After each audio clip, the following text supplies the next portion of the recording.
কি annoying irritating একটা মেয়ে। বের করতো এখান থেকে। ঠিক আছে, তত্ত্ব দিতে এসছে তো, দিয়ে চলে যাবে। এই যে গায়ে হলুদের শাড়িটা বরপক্ষ পাঠাতে ভুলে গিয়েছিল তো, তাই নিয়ে এসেছি। কিন্তু তুমি দীপ্তর কে হও গো? আমি তো ঠিক চিনলাম না।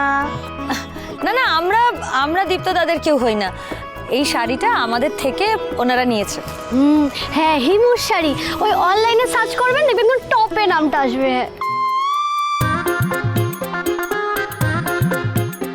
কারেক্ট, শুরুতেই আছে ধনেখালি, শিফন, তাঁত সব পাওয়া যায়।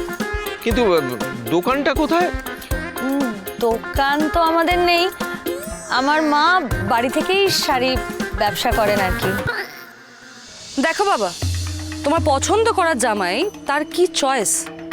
একটা চিপ জায়গা থেকে আমাকে শাড়ি পাঠিয়েছে, যেখানে আমি ডিজাইনার ড্রেস ছাড়া আজ অব্দি কিছু পরিনি। ম্যাডাম, আপনি না দেখেই শাড়িটাকে চিপ বলে দিলেন। আপনি বোধহয় জানেন না, এই সমস্ত ডিজাইনার শাড়ি না, ওগুলো কিন্তু সব বাংলার ঘরে ঘরে শিল্পীদের হাতেই তৈরি হয়। ওগুলোকে হ্যান্ডলুম বলে।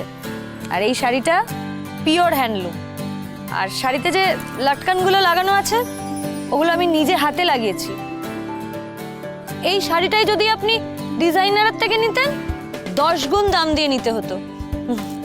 আসলে বড় বড় ব্র্যান্ডগুলো তো এটাই করে, গরিব শিল্পীদের ঠকিয়ে তাদেরই হাতে তৈরি জিনিস লক্ষ লক্ষ টাকায় বিক্রি করে। বিদেশি ব্র্যান্ডগুলো আমাদের ঐতিহ্য নিয়ে ব্যবসা করে, আর তাতে মদত যোগান আপনাদের মতো না কুচু বড় লোকরা। হাউ ডেয়ার শি দাদা ভাই! এখন আমাকে বেহেনজি মেয়েটার কাছ থেকে ফ্যাশন সেন্স শিখতে হবে। লিসেন ম্যাডাম, আপনি তত্ত্ব দিতে এসেছিলেন, এটা দিয়ে চলে যান, প্লিজ লিভ।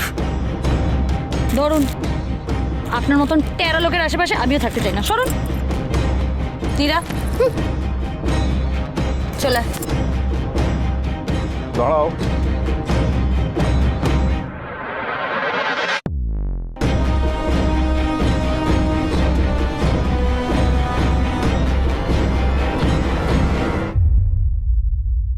কি বললে? কি করবে তুমি? গুড় বাতাসা 1 কিলো। তোমার 1 গ্রাম গুড় বাতাসা কেনার মুরদ আছে গো, যে তুমি 1 কিলো গুড় বাতাসা কিনবে? মানে বলিহারি তোমার, রাত্রিবেলা মদ খেয়ে মাতলামো করবে, সকালবেলা পুজো করবে। আজব বন্ড মানুষ তুমি। কি করছো এটা? পাপ খণ্ডন করছি সরলা, পাপ খণ্ডন করছি। তবে তুমি দেখো, আমার ভাগ্নি এবছর পাশ করবেই। হ্যাঁ, আগের দুবার তো ওর গাড়ি একই সিগনালে গিয়ে গোদ খেয়ে দাঁড়িয়ে পড়লো। কি বললো? মা ধরো এটা, ধরো মামা। তোমরা কি জানো কমার্স কতটা ডিফিকাল্ট সাবজেক্ট? কি টাফ অঙ্ক করতে হয়। হ্যাঁ জানি। তবে এবার আমি পাশ করেই দেখাবো, দেখে নিও। আরে ওর বই। মিলন হবে কতদিনে? সোম থেকে রবি প্রতিদিন রাত 9:30টায় স্টার জলসায়।